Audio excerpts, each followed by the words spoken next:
Hello and welcome back to Northeast Nostalgic. Today I'm throwing it back to August from last year when I visited Seaton Carew, a seaside resort in the Borough of Hartlepool.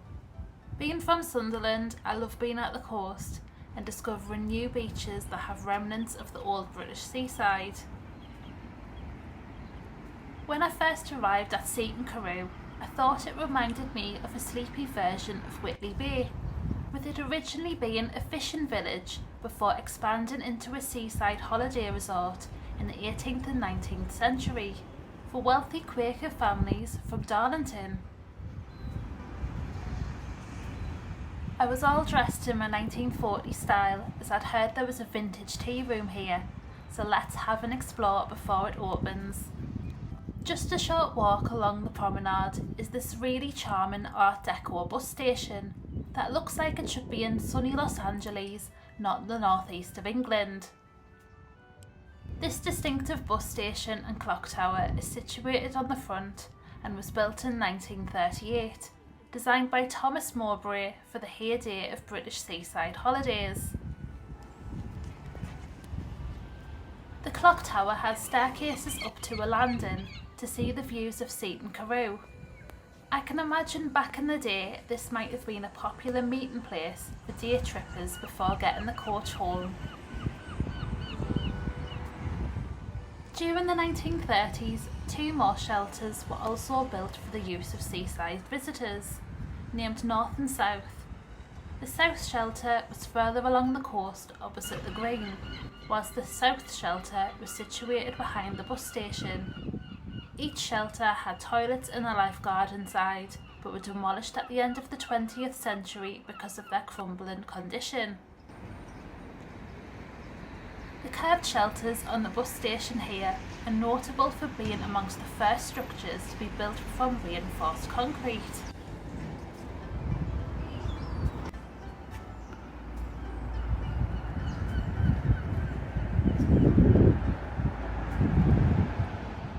Just opposite the bus station is the Seaton Hotel, which dates all the way back to 1787.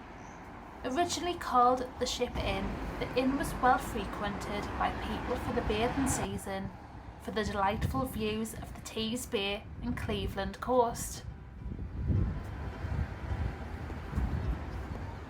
In 1794, the building was rebuilt with coach house and 3 adjoining houses to cater for the wealthy Quakers who frequented the village during the summer months.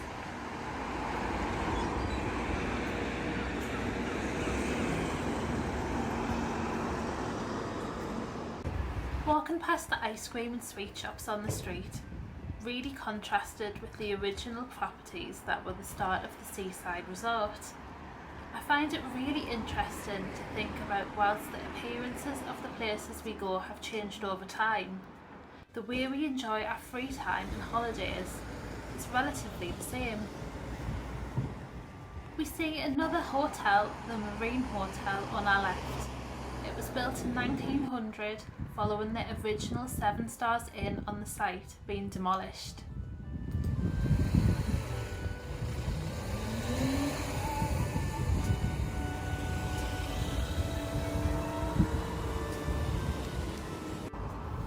It was so lovely to walk around and experience a new town along the northeast coastline. I'm always at Roker, Seaburn and South Shields beaches, so it was really interesting venturing further south.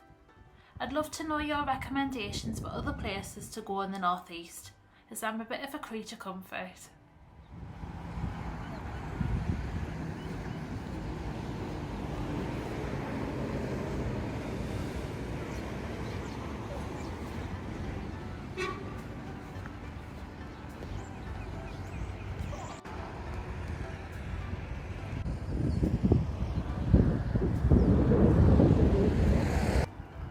Green is this section surrounded by grand houses, and it has changed very little since its heyday, with the rows of stucco houses and The Green is this section surrounded by grand houses, and it has changed very little since its heyday, with the rows of stucco houses and hotels here having been full of tourists for over 250 years. It felt like a stereotypical British village with a red telephone box and old lamppost. This coastal path takes you along to Hartlepool and the marina. I was intended to find the Hartlepool submerged forest, which is a preserved area under the sea that is revealed with the tide, originating from over 7,000 years ago, but I couldn't find it, so it's an excuse to come back again. I also wanted to find the shipwrecks which seem to litter the beaches at Seaton Carew, but I think that's a walk in the opposite direction.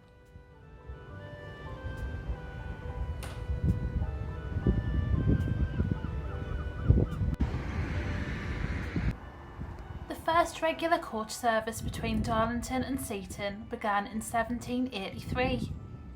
The diligence left Darlington on Tuesday and Friday mornings during the summer months, full of excited holidaymakers coming to Seaton. As Seaton's popularity grew, more infrequent coaches began to arrive from other East Coast towns, and as soon as the Stockton and Darlington Railway opened in 1841, it was used to carry day trippers and holiday makers to Seaton Station. You can definitely see what the Quakers would have loved about this coastline, with unrivalled views of the expansive beach that evokes peace and quiet. I love this little happy to have a chat bench. Such a sweet idea to keep the community spirit going.